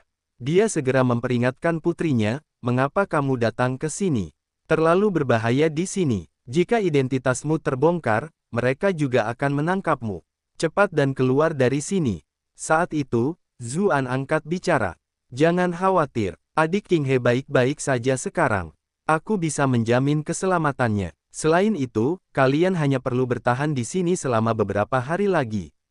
Pihak-pihak yang berbeda sedang bersekongkol melawan satu sama lain di pengadilan saat ini, tetapi aku juga akan mencoba mencari cara untuk membersihkan nama klan Murong. Secara tegas, klan Murong tidak bersalah sejak awal. Sebaliknya, mereka adalah contoh sempurna warga negara yang setia kepada negara. Dia tidak bisa membiarkan klan yang begitu setia mengalami nasib yang tidak adil. Murong Zan mengenalinya. Ketika mendengar itu, dia berlutut di hadapan Zuan dan menyapanya dengan hormat. "Jadi itu Tuan Zhu. Klan Murong akan mengingat kebaikan Tuan Zhu selama kita hidup." Anggota klan Murong lainnya juga sangat tersentuh. Mereka sudah terbiasa dengan pikiran bahwa orang lain akan meninggalkan mereka, namun ternyata ada seseorang yang datang untuk menawarkan bantuan. Murong King He bahkan lebih tersentuh. Dia sudah merasa sangat bersyukur ketika Zuan melindunginya sebelumnya, tetapi dia tidak pernah menyangka bahwa Zuan benar-benar akan sungguh-sungguh menyelamatkan klan Murong. Dia juga tidak bisa menahan diri untuk tidak berlutut. "Tuan Murong, tidak perlu melakukan itu. Klan Murong memang sudah disalahkan sejak awal. Kalian seharusnya tidak perlu mengalami semua ini," kata Zuan, sambil berusaha cepat membantu mereka berdiri. Sebuah kekuatan lembut menopang mereka semua, mencegah mereka berlutut. Mendengar itu, semua orang dari klan Murong akhirnya menitikkan air mata. Ekspresi wajah Jiang Luofu berubah. Dia juga membantu mereka semua berdiri. "Kultivasi anak ini bahkan lebih tinggi dari yang saya kira. Dia jelas tidak memiliki fluktuasi Qi yang keluar dari tubuhnya, tapi dia penuh misteri. Ada hal lain yang tidak dapat dipahami oleh semua orang dari klan Murong. Mereka selalu menjadi patriot setia kekaisaran, jadi bagaimana mereka bisa berakhir disalahkan dan dikutuk kemanapun mereka pergi?" Tepat saat itu, orang tua yang paling dalam membuka matanya. Dia menghela napas dalam-dalam dan berkata, "Tuan Zhu, kita dulunya adalah musuh politik. Mengapa Anda mau membantu kami?" Murong Tong berpura-pura tidur sejak awal justru karena dia tidak ingin bertemu Zuan dalam situasi seperti itu. Zuan berkata dengan ekspresi serius, "Yang kuinginkan hanyalah hati nurani yang bersih. Tidak ada orang baik yang sanggup menonton dengan tangan terlipat dalam situasi seperti ini. Sangat mengagumkan," seru Murong Tong, matanya bersinar terang. Sepertinya aku salah paham sebelumnya. Kami hanya memiliki perspektif yang berbeda dan tidak dapat dianggap sebagai musuh politik, kata Zuan sambil terkekeh.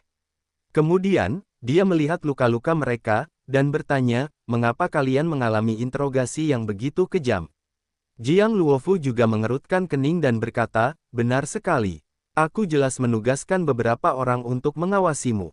Kita harus berterima kasih kepada Nyonya Jiang. Awalnya, ada banyak orang yang diam-diam mengawasi kita, kata Murong Tong sambil mendesah dalam. Namun, beberapa hari yang lalu, Raja Jin berkunjung dan menyalahkan kita atas kematian yang mulia. Ia memberi perintah agar kita semua disiksa, sehingga yang lain tidak berani menolak perintahnya. Raja Jin itu benar-benar menggelikan. Apa hubungannya kecelakaan yang dialami yang mulia dengan klan Murong? Jiang Luofu berkomentar, merasa kesal. Chu Huanzhao ingin memberi tahu mereka bahwa saudara iparnya telah membunuh Raja Jin ketika pintu tiba-tiba terbuka. Sipir penjara sebelumnya bergegas masuk dan berkata dengan panik, kalian semua harus pergi secepat mungkin, seseorang ada di sini untuk menginterogasi para penjahat. Ah, tidak ada waktu. Kalian semua harus bergegas dan bersembunyi. Bab 1915, haruskah orang baik menerima nasib mereka ditindas? Sipir penjara mendorong pintu kecil ke samping sambil berkata, cepatlah bersembunyi di sini. Kau tidak boleh bersuara apapun yang terjadi, atau kita semua akan tamat. Para penjahat di penjara kekaisaran biasanya tidak diizinkan menerima tamu. Jika seseorang benar-benar ingin mengunjungi orang-orang di dalam, mereka harus melalui banyak formalitas rumit di pengadilan, yang secara praktis mustahil untuk dilakukan. Meski begitu, klan-klan besar memiliki segala macam sumber daya dan koneksi, sehingga mereka selalu dapat menemukan jalan keluar. Jika mereka menyuap orang-orang di penjara kekaisaran, para sipir menjadi sangat senang dengan pendapatan tambahan, dan mereka juga tidak ingin menyinggung para petinggi ibu kota ini. Itulah sebabnya mereka terkadang membawa orang-orang ke dalam secara pribadi. Itu sampai pada titik di mana, selama seseorang memberi mereka cukup dan latar belakangnya memadai, setiap makanan di dalam bisa menjadi kualitas restoran, dan mereka bahkan dapat mengirim beberapa wanita untuk memberikan layanan siang dan malam. Tentu saja, itu dengan asumsi semua orang melakukannya secara rahasia, sesuatu yang diam-diam disetujui semua orang untuk tidak menjadi masalah besar. Mereka tidak bisa membanggakannya di permukaan.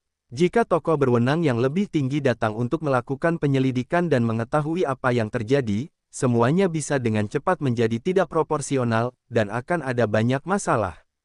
Para sipir penjara pasti akan dihukum berat, dan mereka yang memasuki penjara kekaisaran juga tidak akan senang. Qin Wanru juga memahami hal itu dengan baik. Dia meraih tangan putrinya dengan cemas dan berkata, cepat. Kita harus bersembunyi di sana.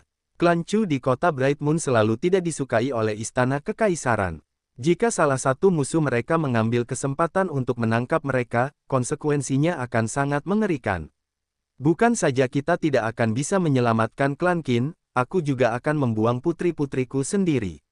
Apa yang akan dilakukan Zongtian di kota Bright Moon?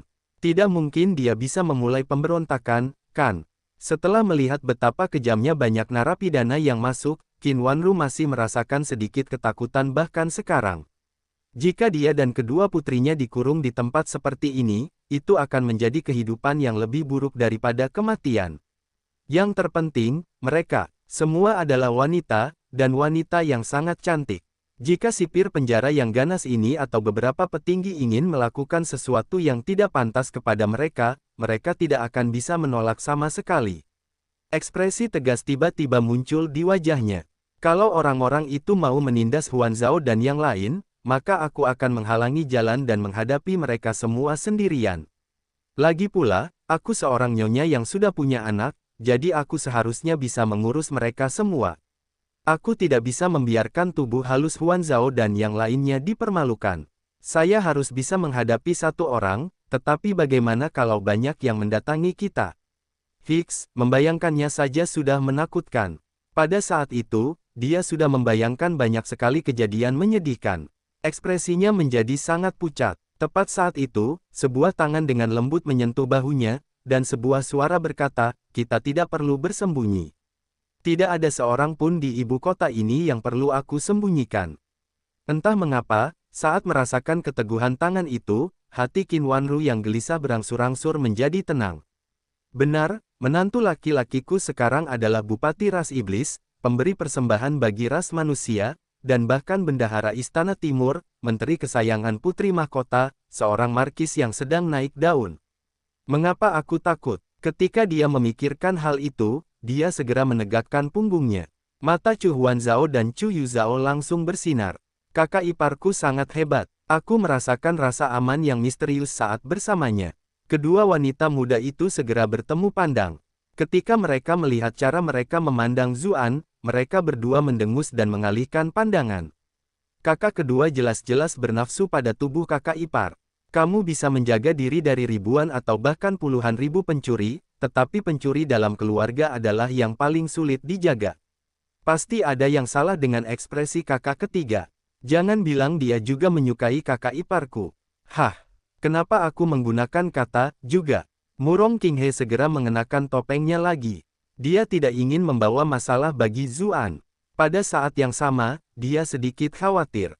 Klannya ada di sana. Apakah semuanya benar-benar akan baik-baik saja? Iklan oleh Pub Future. Bagaimana jika ini menyebabkan orang-orang klan Murong diperlakukan lebih buruk? Itu akan sangat buruk. Jiang Luofu menepuk-nepuk tubuhnya yang gemetar, sambil berkata, jangan khawatir. Dengan dia dan, di sini, semuanya akan baik-baik saja. Dia ingin mengatakan bahwa dia dan Zuan ada di sini, dan bahwa semuanya akan baik-baik saja. Lagi pula, dia adalah komandan kehakiman, dan secara tegas, ayahnya adalah atasan langsung dari semua orang di sistem peradilan pengadilan. Namun, jika dibandingkan dengan Zuan, dia merasa agak malu untuk menyamakan dirinya dengan Zuan. Ketika dia mengingat pemuda yang agak pemalu dan malu-malu yang pertama kali bergabung dengan Bright Moon Academy, dia tidak bisa menahan senyum. Jelajahi novel baru di novelbind.com. Sudah berapa lama waktu berlalu? Namun hubungan kita telah berubah total. Sungguh sesuatu yang luar biasa. Murong Qinghe menatap Zuan dengan ekspresi rumit. Tidak heran kalau kakak Chu selalu bergantung pada kakak iparnya, kakak Zu benar-benar menawan. Kakak Chu pasti sangat mengaguminya.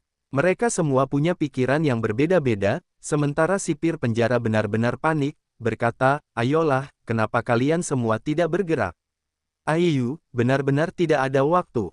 Tiba-tiba dia tidak punya waktu untuk mengkhawatirkan hal itu. Dalam beberapa saat, dia berdiri dengan hormat sambil meletakkan kedua tangannya di belakang punggungnya.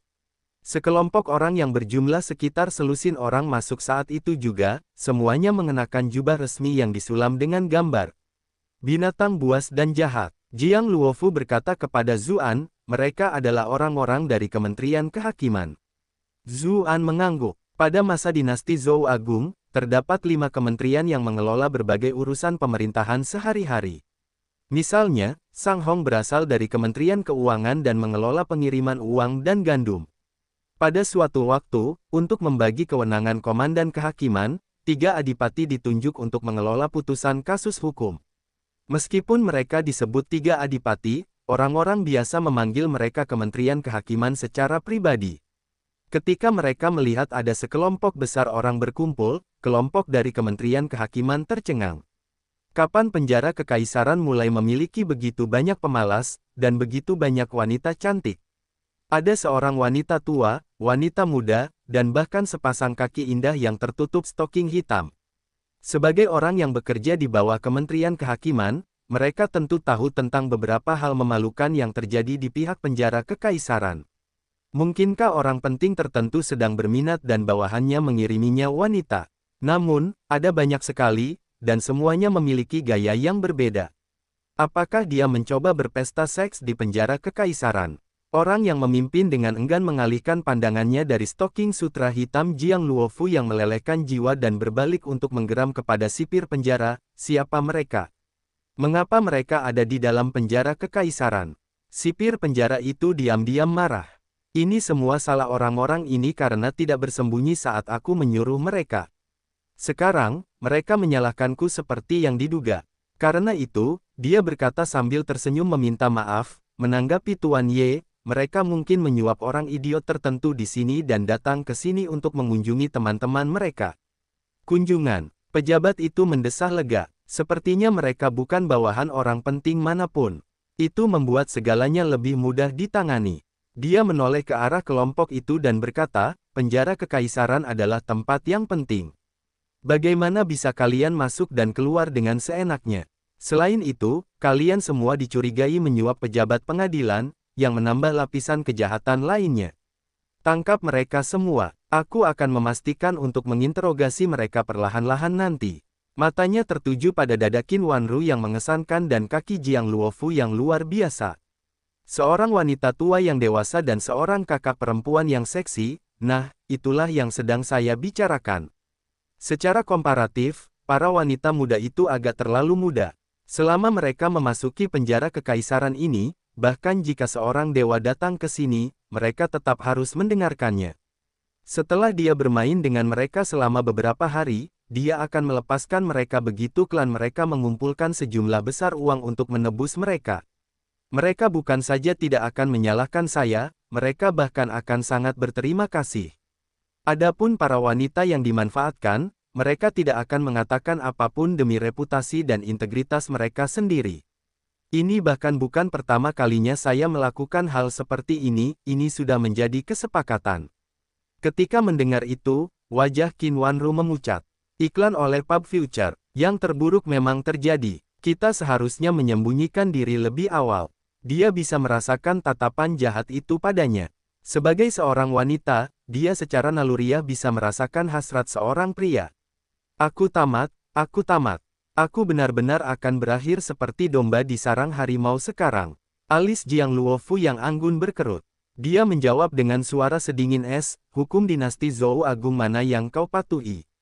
Orang-orang yang terlibat bahkan belum diselidiki oleh departemen terkait, namun kau sudah akan memasukkan mereka ke penjara kekaisaran. Tiba-tiba, seseorang di antara para pejabat itu tampaknya menyadari sesuatu. Dia dengan cepat membisikkan beberapa hal kepada pemimpin yang bermarga Ye. Pemimpin itu terkejut. Dia menatap Jiang Luofu dengan saksama, dan melihat stoking hitam khasnya, lalu bertanya, Anda adalah nona muda komandan pengadilan Jiang. Itu benar, tetapi ini tidak ada hubungannya dengan identitasku. Bahkan jika aku orang biasa, kau tidak diizinkan untuk mengetahui hukum dan melanggarnya, kata Jiang Luofu, ekspresinya dingin. Dia telah mempelajari hukum sepanjang hidupnya, jadi dia secara alami membenci perilaku seperti itu. Dia melanjutkan, dilihat dari seragam resmimu dan nama keluargamu Ye, kau pasti wakil Menteri Kementerian Kehakiman, Ye Ping. Zuan tidak dapat menahan diri untuk tidak menatap orang ini dengan pandangan meremehkan. Nama belakang Anda adalah Ye. Ada banyak pemeran utama dari dunia sebelumnya yang memiliki nama keluarga Ye. Bukankah ada satu kutipan yang sangat populer di forum? Mereka yang bermarga Ye, Xiao, atau Chu, seringkali tidak boleh terprovokasi. Meski begitu, orang ini berpenampilan biasa saja, tanpa banyak aura yang mengesankan. Dia mungkin bukan tokoh utama. Saya tidak menyangka Nona Jiang mengenal saya dengan baik. Namun, meskipun Nona Jiang mudah mengkritik saya, Anda telah membawa orang ke penjara kekaisaran, jadi bagaimana itu tidak secara sadar melanggar hukum? Ye Ping menjawab dengan mencibir. Bukannya saya mencoba mengkritik Anda, tetapi Anda yang belajar di akademi hanya pandai menjadi ahli strategi. Bagaimana Anda bisa memahami penderitaan orang-orang di bidang pekerjaan kita? Kata-katamu tadi terdengar bagus, tetapi apakah orang-orang klan Murong di belakangmu sudah melalui persidangan di departemen manapun? Bukankah mereka langsung dijebloskan ke penjara kekaisaran? Kementerian Kehakiman adalah departemen yang bertugas mengawasi komandan kehakiman, jadi hubungan mereka tidak baik sejak awal. Itulah sebabnya dia tidak menunjukkan rasa hormat padanya meskipun telah mengetahui identitas Jiang Luofu. Mendengar hal itu, orang-orang dari klan Murong mengutuknya tanpa henti. Mereka jelas-jelas penuh dengan kebencian atas masalah itu. Ketika mendengar kutukan mereka, ekspresi Ye Ping menjadi dingin dan matanya menyipit. Jiang Luofu terdiam sejenak, lalu berkata, benar sekali, memang banyak orang di dinasti Zhou Agung yang belum melakukan tugasnya dengan baik. Mereka yang bekerja di bidang hukum dan gelar di generasiku seharusnya melakukan yang terbaik untuk mengubahnya, bukan menggunakannya sebagai sarana untuk menjebak orang dengan tuduhan kriminal dan memenjarakan mereka dengan sengaja. Naif, balas Ye Ping sambil tertawa mengejek. Karena Nona Jiang ingin membahas hukum, aku akan meluangkan waktu untuk membahas hukum denganmu dengan baik. Kelompok Anda tidak memiliki izin pengadilan dan dengan egois mendatangi penjahat. Apakah itu sesuai dengan hukum? Anda menyuap sipir penjara di sini dengan uang. Apakah Anda tidak melakukan tindak pidana penyuapan? Lagi pula, ada begitu banyak dari kalian di sini, jadi identitas kalian terlalu mencurigakan. Aku punya alasan untuk menduga bahwa ada penjahat di antara kelompok kalian juga, dan bahwa kalian datang ke sini untuk bertukar informasi. Kalian bahkan mungkin telah mencoba sesuatu seperti melarikan diri dari penjara. Karena itu, pilihanku untuk memenjarakan kalian semua untuk diinterogasi adalah untuk menghilangkan potensi sumber kecurigaan. Semuanya masuk akal dan adil, dan sesuai dengan proses yang biasa. Bahkan jika kalian melaporkan ini sampai ke ruang tahta, aku tidak perlu takut. Jiang Luofu mengangkat alisnya. Ekspresinya menjadi sedikit lebih dingin saat dia berkata, alasan mengapa pengadilan merumuskan hukum dan peraturan ini adalah untuk menangani penjahat yang berbahaya. Namun, kenyataan dari situasinya adalah bahwa seringkali orang baik yang dikurung dan terikat oleh hukum, sementara orang jahat dapat memanfaatkan aturan ini untuk mengambil keuntungan dari orang baik. Haruskah orang baik menyerah dan menerima nasibnya? Bukankah hukum seperti itu seharusnya diubah? Dia membungkuk perlahan dan merobek ujung roknya. Rok mini yang sebelumnya melilit ketat di pantatnya kini terurai seperti gaun Chongsam. Sementara itu, Ye Ping tertegun. Apakah wanita ini berencana untuk merayu saya? Lucu sekali. Jiang Luofu tiba-tiba menghentakkan kakinya ke tanah. Di bawah tatapan kaget orang lain, dia langsung menyerang sekelompok pejabat itu.